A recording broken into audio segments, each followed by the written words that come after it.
সকালে কি রান্না করব সেটাই ভাবছিলাম। তারপরে বোন বলল ওর পাস্তা খেতে খুব ইচ্ছে করছে, তাই ওর জন্য আর আমার জন্য বানিয়ে নিলাম পাস্তা। আর বাড়িতে তো ছোট বাবু আছে, ওর খাবার তো আলাদাই।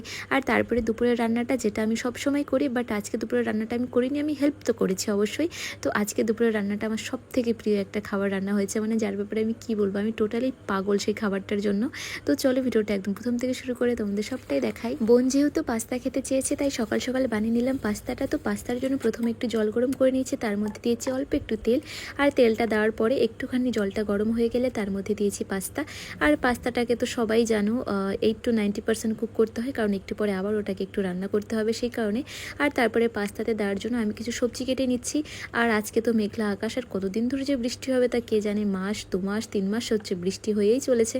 তারপরে একটু রসুন কেটে নিয়েছি, একটু গাজর কেটে নিয়েছি, তারপরে একটু ক্যাপসিকাম কেটে নিয়েছি, মানে সব কিছু একটু লম্বা লম্বা করে কেটেছি, মানে পাস্তার সাইজ যেমন তেমন করেই কেটেছি। তো এইগুলো কাটলে কি হয়, সব কটা সবজি মুখে বাঁধে আর গলে যাবে না। বা সবজি এমন হয় অনেক সময় সবজি কাটলে সবজি কিন্তু খুঁজে পাওয়া যায় না। ধরো পাস্তার সাথে বা চাউমিনের সাথে তুমি ছোটো ছোটো সবজি কাটলে ওগুলোকে আর খুঁজেই পাবে না। তারপরে একটু বড় বড় এগুলোকে সব কিছুকে কেটে নিলাম। তো এখানে দেখতেই পারছো কি সুন্দর সবজিগুলো কেটে নিয়েছি, একটু টমেটোও নিয়েছি। টমেটোটা অপশনাল, কেউ দেয় না, বাট আমি যেহেতু আমার মতো করে খাই সেই কারণে আমি সব কিছু দিই। আমার যা যা ভালো লাগে সেই কিছু আমি দিয়ে খাই। আর রেসিপি সত্যি কথা বলতে আমি তৈরি করতে পারি। আর রেসিপি তো তৈরি হয়, তাই না? কেউ না কেউ তৈরি করেছে, সেই প্রসেসে আমরা রান্না করে যাই বছরের পর বছর, তো কেউ তো তৈরি করেছে, তাই না? তো যাই হোক, তারপরে তেলের উপরে দিয়েছি একটু রসুন লঙ্কা কুচি, ওটাকে 1 মিনিট নেড়ে ছেড়ে তারপরে দিয়েছি পেঁয়াজ কুচি। পেঁয়াজগুলোকে আরও 1 মিনিট ভালো করে নেড়ে ছেড়ে তারপরে ওর মধ্যে দিয়েছি একটু গাজর, একটু ক্যাপসিকাম। তারপরে সব কিছুকে ভালো করে একটুখানি টস করে নেওয়ার মতো করে নিয়ে তারপরে দিয়েছি টমেটোগুলো। এটাকে আরও একটু কাঁচা কাঁচা রাখতাম, মানে টস যেভাবে সবজি করে সেভাবে, বাট আমার বোন খায় না, ওই কারণে আমি একটু বেশি ফ্রাই করি। তারপরে পাস্তার মধ্যে দিয়ে দিয়েছি কিছু মশলা। এর আগে তো একটু সয়া সস আর একটু চিলি সস দিয়েছিলাম, আর এখন দিলাম একটু লবণ, একটু চিনি, একটু টমেটো সস, আর তারপরে একটু পাস্তা মশলা। আর এই পাস্তাটা খেতে কিন্তু ভীষণ টেস্টি। না ট্রাই করে থাকলে একবার ট্রাই করে দেখো, একদম মুখে লেগে থাকবে, এত ভালো লাগবে খেতে। আর তারপরে পাস্তাটা তো হয়ে গেল, আর দেখতেই পারছো যে কত সুন্দর হয়েছে। আর সত্যি কথা বলতে কি জানো, পাস্তার প্রচুর রেসিপি আছে, মানে এত রেসিপি আছে যেটা মানে হয়তো 500 থেকে 1000-এর মতো এত রেসিপি পাস্তার। তো আমি তো সেই সব রেসিপি ফলো করি না, আমি আমার মতো একটু বানিয়ে খেলাম। কিন্তু অনেক রেসিপি আছে যেগুলো রেস্টুরেন্টে খাওয়ার পরে আমার খুব খেতে ইচ্ছে করছে, সেগুলো আমি কোনো একদিন বানাবো, তোমাদের সাথেও শেয়ার করব। আর এই যে দেখতে পারছো আমি এখন ঝাঁটা বানাচ্ছি, কারণ আমাদের বাড়িতে ঝাঁটা নেই, ঝাঁটা বাঁধবো এখন। আর এখন ভাদ্র মাস জানি, বাট এটা আমার কিছুদিন আগের ভিডিও, তখন ভাদ্র মাস ছিল না, তো তাই আমি ঝাঁটাটা বাঁধছি। তো আমাদের এখানে সবাই মানে জানে, এখানে প্রচলিত খুব যে ভাদ্র মাসে ঝাঁটা বাঁধতে নেই, বাট আমি এটা অনেকদিন আগেই বেঁধেছিলাম। তো ভিডিওটা আজকেই পোস্ট করছি, যেহেতু আমার ভিডিও এডিট করার সময়ই হয় না, তবুও সময় করে উঠে করলাম। তো ঝাঁটাটা একটু ছোটোখাটো করলাম, মানে একটু ছোট সাইজের করলাম, হাতের মুঠোটা ছোট হবে যেহেতু, কারণ আমি আমার হাতগুলো ছোট ছোট, যখন আমি ঝাড় দিই একটু একটু মোটা হয়ে গেলে আমি সে 2 হাত দিয়ে ধরে ঝাড় দিতে হয়, তাই একটু 1 হাত দিয়ে যাতে ধরে ঝাড় দিতে পারি, তাই কারণে ঝাঁটাটা বাঁধতে বসেছি। আর ঝাঁটা তো নেই, দেখলে প্রথম দিকে ঝাঁটাটা কত ছোট হয়ে গেছে, একদম সেই কালো হয়ে গেছে, খারাপ হয়ে গেছে পুরো। তো ওটা দিয়ে ঝাড় দেওয়া যাচ্ছিলো না, তারপরে বাঁধলাম। তো ঝাঁটাটা কেমন হয়েছে জানিও, তোমরা কে কে ঝাঁটা বাঁধতে পারো কমেন্ট করে জানিও, ঠিক আছে? তো ঝাঁটা বাঁধা হয়ে গেল, তারপরে আমি একটু রেস্ট নিয়ে তারপরে চলে এসেছি দুপুরে রান্না করতে। কিন্তু আজকে দুপুরে রান্নাটা করিনি, মা ফোন করে বলে দিয়েছিল যে আজকে দুপুরে একটু ফ্রাইড রাইস হবে আর একটু মুরগির মাংস হবে, তো আমি যেন কিছু না রান্না করি। তারপরে মা বাজার থেকে সব কিছু কিনে নিয়ে আসলো, সব কিছু তো অ্যাভেলেবেল সবসময় থাকে না ঘরে, চাল আনলো, তারপরে কিছু সবজি আনলো।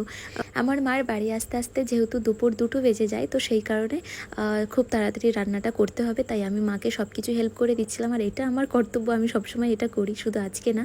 তো তাড়াতাড়ি করে সব সবজিগুলো আমি কেটে নিচ্ছিলাম, প্রথমে গাজর কেটে নিয়েছি, তারপরে বিন কেটে নিয়েছি, আর এখন কাটলাম ক্যাপসিকাম। তো দেখতেই পারছো সবজিগুলো কেমন কেটেছি। রাইসের সবজি বেশিরভাগ এইভাবেই কাটা হয়। তারপরে এদিকে মাংসের জন্য কিছু মশলা করছিলাম। তো চলো এদিকে রান্নাগুলো হতে থাকার আমি আমার 2-1টা ভালোবাসার মানুষের কমেন্ট পড়ে নিই। রমা সরকার নামে এক দিদিভাই লিখেছে, খুব সুন্দর করে রান্না করো তুমি, আমার খুব ভালো লাগে, আর তোমার কথাগুলো খুব মিষ্টি, অনেক অনেক ভালোবাসা তোমার জন্য। থ্যাংক ইউ সো মাচ দিদিভাই, আমাকে এত সুন্দর একটা কমেন্ট করার জন্য অনেক অনেক অনেক থ্যাংক ইউ। তারপরে ম্যারি নামে এক দিদিভাই লিখেছে, বাংলাদেশ থেকে দেখছি, আসলে খুব সুন্দর। থ্যাংক ইউ সো মাচ দিদিভাই, আমার ভিডিও বাংলাদেশ থেকে দেখার জন্য অনেক অনেক অনেক থ্যাংক ইউ। আর কমেন্টটা পড়ার কথা বলছো, আমি অবশ্যই সবার কমেন্ট পড়ি, আমি সবার কমেন্টে রিপ্লেও করি, বাট রিপ্লে লিমিটটা শেষ হয়ে যায়, সেই কারণে আমি রিপ্লে করতে পারি না। কিন্তু আমি সবার কমেন্টে রিয়্যাক্ট করি, রিপ্লাই করি, মানে আমার চোখের সামনে কমেন্ট আসলে তার রিপ্লাই আমি করবই করব, মানে কেউ আটকাতে পারবে না আমাকে, আমি এমনই একজন। তো কথা বলতে বলতে এদিকে তো অনেক রান্নাগুলো এগিয়ে গেল। তো ওখানে মাংসের জন্য মশলা করেছিলাম, আদা রসুন পেঁয়াজ লঙ্কা, আর তারপরে মা মশলাটাকে ভাজলো একটা কড়াইতে, আর এদিকে একটা কড়াইতে আলু ভাজা হচ্ছে। তো আমার মা এরকমই রান্না করে, মানে যাতে খুব তাড়াতাড়ি হয়ে যায়। তো এদিকে মশলা ভাজাটা রেডি হচ্ছে, ওইদিকে আলু ভাজাটা হচ্ছে, আর তার মাঝখানে মা মাংসটাকেও ভেজে নিয়েছিল, একটু সুন্দর করে মাংসটাকে ভেজে নেয়। তো ভেজে নিয়ে তারপরে আবারও মশলার সাথে মাংসের সাথে সুন্দর করে কষায়, তার মাঝে দিয়েছে একটু মিট মশলা, একটু লবণ, একটু লঙ্কার গুঁড়ি, তো এইগুলো দিয়েছে। আর তারপরে সেই আলু ভাজাগুলো অ্যাড করে দিল। এখন এই কটাকে আরও 10 থেকে 15 মিনিট সুন্দর করে কষাবে, যাতে ফ্লেভারটা এত ভালো হয়, মানে খেতে কি আর বলবো। এই মাংসের রেসিপিটা আমি আগেও একবার একটা শর্ট ভিডিওতে পোস্ট করে দিয়েছিলাম। তো তারপরে এদিকে মাংসটা তো হয়ে গেল, দেখতেই পারছো মাংসটা কত সুন্দর হয়েছে। আর এটা স্কিন শুদ্ধ মাংস ছিল, ওর মধ্যে স্কিন ছিল। আর তারপরে এখন ফ্রাইড রাইসের মানে প্রিপারেশান করতে হবে। তো আমি এদিকে সব কিছু ভাজছিলাম, আমার মা ওদিকে বাইরে কিছু কাজ করছিল। তো প্রথমে বিন ভেজে নিয়েছি, মানে সব কটা সবজি ভেজে নিয়েছি, যে কটা কেটেছি সব কটাই। তো এইগুলোকে আলাদা আলাদা করে ভাজতে হয়, আমার হেভি কষ্ট লাগে যে এই সব কটাকে একসাথে ভাজলে কি হতো, বাট মা বলে একটা সেদ্ধ হবে আর একটা হবে না, ওর থেকে আলাদা আলাদা করেই ভাজতে হয়, সবাই নাকি সেইটাই করে। তো যাই হোক, আমার আর এই যে মাংসের বা ফ্রাইড রাইসের রেসিপি এগুলো সব আমার মায়ের, আমার মা ওনার মতোই রান্না করে। শুধু আমার মাই নয়, হয়তো পৃথিবীর প্রত্যেক মারাই তাদের নিজস্ব একটা রান্নার টেকনিক থাকে, তারা তাদের মনের ইচ্ছে মতো রান্না করে। এটা তো আমি ভালো করেই জানি যে মায়েরা একটা আলাদাই হয়, মা মানে হচ্ছে ম্যাজিক, তারা যে কী দিয়ে কী রান্না করে দেবে কেউ বুঝতেই পারবে না, তাই না? তো তারপরে এই কিশমিশগুলো ভাজলাম, যেটা আমার সব থেকে ফেভারিট পার্ট, কিশমিশগুলো যে ফুলে যায় তেলে দিলে আমার যে কী ভালো লাগে কী আর বলবো।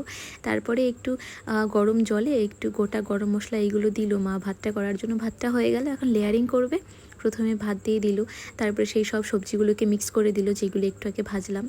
আর তারপরে এরকম করছে, লেয়ারিং করে করে ভাত দিচ্ছে আর সব সবজিগুলো অ্যাড করছে। তো এটা আমার ভীষণ প্রিয় একটা খাবার, মানে ভীষণই প্রিয়। আর চিনিটা তো এর মধ্যে দেয়, চিনি ঘি এগুলোর জন্য ফ্লেভার আরও বেশি ভালো হয়। আর তারপরে লাস্টে একটু ওই গরম মশলা একটু দুধের সাথে মিশিয়ে সেটাকে তো দিলই। আর তারপরে এটাকে জাস্ট 5 থেকে 6 মিনিট একটু গরম করতে রাখবে, একটু মিডিয়াম ফ্লেমে আছে। তো তারপরে হয়ে যাবে ফ্রাইড রাইস। আর আমার এটা ভীষণ প্রিয়, মানে আমি সব সময় এই খাবারটা খেতে পারি, এটা আমার এত পছন্দ। ওই একটা কথা আছে না, যে খাবারটার জন্য আমি মরতেও পারি, সেই হচ্ছে অবস্থা। এই খাবারটার জন্য মানে আমি সব কিছু করতে রাজি, আমার এত পছন্দ এই খাবারটা। ভিডিওটা তোমাদের কেমন লাগলো জানিও, আর আমার কোনো কথাই যদি তোমাদের খারাপ লেগে থাকে তার জন্য সরি। আর এই ভিডিওটা এই পর্যন্তই, তোমাদের সাথে দেখা হবে আমার অন্য কোনো ভিডিওতে। ততক্ষণ টাটা বাই, সবাই ভালো থেকো।